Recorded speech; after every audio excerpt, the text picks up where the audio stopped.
حي على الفلاح۔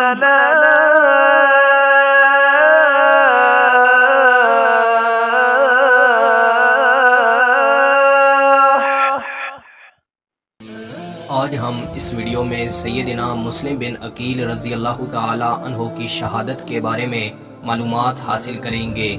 سیدنا امیر معاویہ رضی اللہ تعالی عنہ کے بعد جب یزید خلیفہ بنا تو شام والے بیعت کرنے لگے، کوفہ والے بھی زیاد کے ڈر کی وجہ سے بیعت کرنے لگے، لیکن حجاز کا معاملہ ابھی باقی تھا اور اس میں بڑے بڑے صحابہ کرام تھے۔ ان میں عبداللہ ابن عمر، عبداللہ ابن عباس، عبداللہ ابن زبیر، حسین ابن علی، عبد الرحمن بن ابی بکر رضی اللہ تعالی عنہ شامل تھے۔ ان میں سیدنا عبد الرحمن بن ابی بکر رضی اللہ تعالی عنہ اس دنیا سے رخصت ہو گئے۔ سیدنا حسین ابن علی رضی اللہ تعالی عنہ نے کوفہ جانے کی تیاری کی کیونکہ بڑے بڑے لوگوں نے انہیں خطوط لکھے تھے۔ سیدنا حسین ابن علی رضی اللہ تعالی عنہ ایک طرح سے بنو ہاشم کے اس وقت سردار تھے۔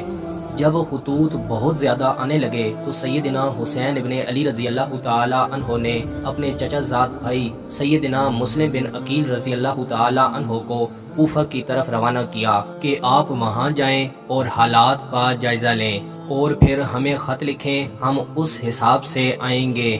اب سیدنا مسلم بن عقیل رضی اللہ تعالی عنہ یہاں سے مدینہ اور مدینہ سے پھر کوفہ روانہ ہوئے۔ مختار سقفی کے ہاں آپ نے قیام کیا۔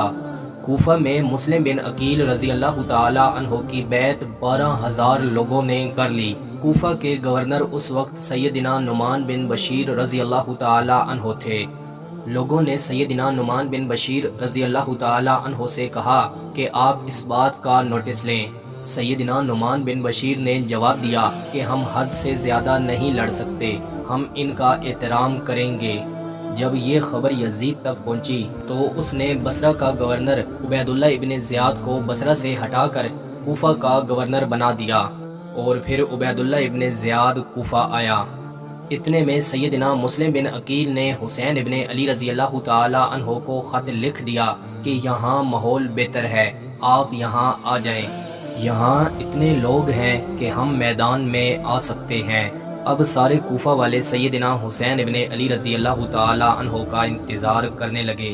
جب عبید اللہ ابن زیاد کوفہ آیا تو اس نے یہاں ایک تقریر کی۔ جب مسلم بن عقیل کو خبر ہوئی کہ عبید اللہ ابن زیاد آیا ہے تو انہوں نے مختار سقفی کا گھر چھوڑا اور ہانی بن عروہ کے مکان میں چلے گئے۔ عبید اللہ ابن زیاد نے ان کو تلاش کرنا شروع کر دیا۔ ہانی بن عروہ کوفہ کے سرداروں میں سے ایک سردار تھا۔ ایک جاسوس نے عبید اللہ ابن زیاد کو مسلم بن عقیل کا بتا دیا کہ وہ ہانی بن عروہ کے گھر پر ہیں۔ عبید اللہ ابن زیاد نے ہانی بن عروہ کو بلایا اور خبر لی۔ ہانی بن عروہ کو عبید اللہ ابن زیاد نے قید میں ڈال دیا اور کوفہ میں یہ خبر پھیل گئی کہ ہانی بن عروہ کو عبید اللہ ابن زیاد نے قتل کر دیا ہے۔ جب یہ خبر مسلم بن عقیل رضی اللہ تعالی عنہ تک پہنچی تو وہ میدان میں آ گئے۔ 4,000 کے قریب لوگ تھے جو لبیک کہنے والے تھے۔ سب نے عبید اللہ ابن زیاد کے محل کو گھیر لیا۔ یہاں عبید اللہ ابن زیاد نے ایک چال چلی۔ اس نے تمام سرداروں سے مخاطب ہو کر کہا کہ میں تمہیں اور تمہاری اولادوں کو قتل کروں گا، بہتر ہے تم یہاں سے ہٹ جاؤ۔ جب عورتوں نے سنا تو وہ بھی اپنے بچوں کو سمجھانے لگی۔ شام تک مسلم بن عقیل رضی اللہ تعالی عنہ کے ساتھ صرف 30 آدمی رہ گئے۔ پھر سیدنا مسلم بن عقیل رضی اللہ تعالی عنہ ایک بوڑھی عورت کے گھر میں جا کر چھپ گئے اور پھر عبید اللہ ابن زیاد نے اعلان کر دیا کہ جس گھر میں مسلم بن عقیل ہوں گے میں اسے بھی قتل کروں گا۔ عورت کے بیٹے نے موت اور انعام کی لالچ میں آ کر جا کر عبید اللہ ابن زیاد کو بتا دیا۔ پھر عبید اللہ ابن زیاد نے فوج کو بھیجا اور گرفتار کرنے کا حکم دیا۔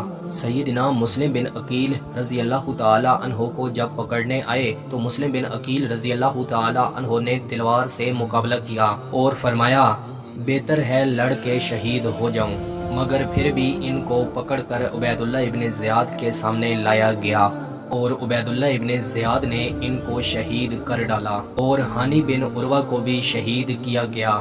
عروہ بن ہانی اور سیدنا مسلم بن عقیل رضی اللہ تعالی عنہ کا سر کاٹ کر شام بھیجا گیا۔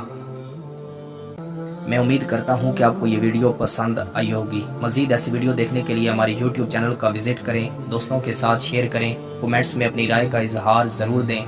ملتے ہیں انشاءاللہ اگلی ویڈیو میں۔ اللہ حافظ۔